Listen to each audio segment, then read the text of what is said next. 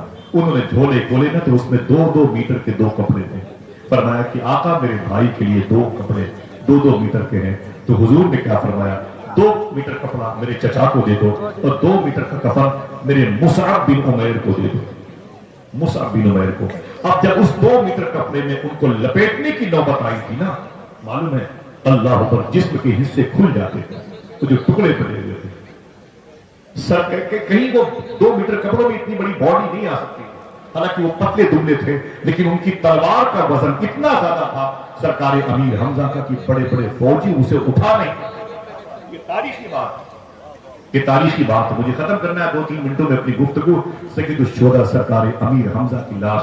تو صحابہ نے کہا کہ حضور وہ سر کی طرف جب ہم چادر لگاتے ہیں تو پیر کے ٹکڑے کھل جاتے ہیں اور پیر کی طرف لگاتے ہیں تو سر کی طرف کے حصے کھل جاتے ہیں. اللہ کے رسول نے فرمایا کہ میرے چچا کے سر کو بند کر دو.